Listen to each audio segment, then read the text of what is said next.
Baş gicəllənmə. Xüsusilə son vaxtlar bizə baş gicəllənmə ilə pasientlər çox müraciət edir. Həm cavan, həm yaşlı qrup pasientlər. Amma bilirdinizmi, baş gicəllənmənin çox fərqli və müxtəlif səbəbləri ola bilər. Bəzi insanlar elə bilir ki, baş gicəllənmə yalnız beyin qan dövranı pozuntusundan əmələ gələn bir simptomdur. Xeyr, baş gicəllənmə xəstəliklərinin cəmi 10%-ni təşkil edir. Böyük hissəsini isə digər xəstəliklər təşkil edir. Bunlardan biri Menier xəstəliyidir. Menier xəstəliyi qəfildən başlayan çox güclü baş gicəllənmə tutmaları ilə xarakterizə olunur. Xəstəlik zamanı insanda çox güclü baş gicəllənmə tutmaları, insan yerindən, yatağından qalxa bilmir. Eyni zamanda çox güclü qusma atakları başlayır.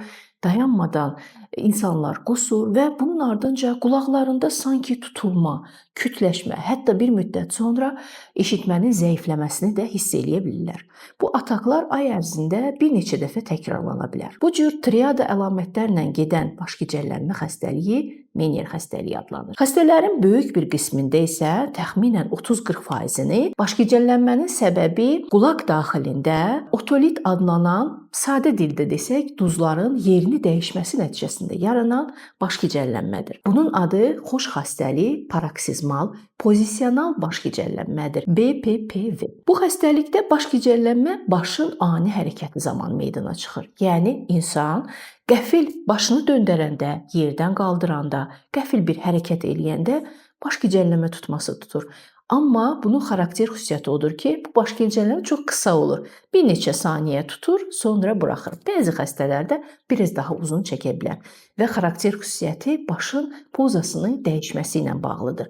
Bunu təyin etmək üçün pasiyentə xüsusi bir manevr edirik. Təyin edirik ki, bəli, həqiqətən hər hansı bir qulağında otolitlərin, duzların yerini dəyişməsi var və heç bir dərman bəzən təyin etmədən sadəcə manevr vasitəsilə duzları yerinə otuzdura bilirik. Çox az dediyim 10% xəstələrdə həqiqətən baş gicəllənmə beyin qan dövranının, xüsusilə də arxa beyin qan dövranının pozulması nəticəsində yaranan vertebro-bazilyar çatışmamazlıqdır.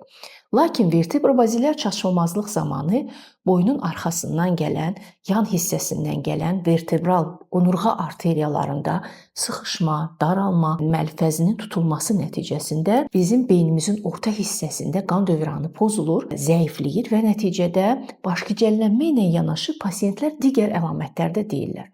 Doktor, başım gicəllənir, başım dumanlıdır, bəzən başım dolu kimi hiss eləyirəm, gözlərimdə zəiflik hiss eləyirəm. Bu pasiyentlərin bir qismi nitqində pozuntu hiss eləyə bilər, diz arteriya olur, sanki danışanda kəkələyirəm, sanki danışanda sözləri tapa bilmirəm. Görməsində zəiflik hiss eləyə bilər, sanki bulanıq görürəm, bəzən iki görmə ola bilər. Bax, bu əlamətlər bir yerdə özünü göstərirsə, bu həqiqətən beyin qan dövranı nəticəsində yaranan baş gicəllənmə ola bilər. Ona görə də baş gicəllənmə sadəcə bir simptomdur, onun səbəbləri çox fərqli xəstəliklər ola bilər. Bunun üçün nevroloqa müraciət etməli, düzgün səbəb araşdırılmalıdır və ondan sonra düzgün müalicə olunub bu problemdən azad ola bilərsiniz.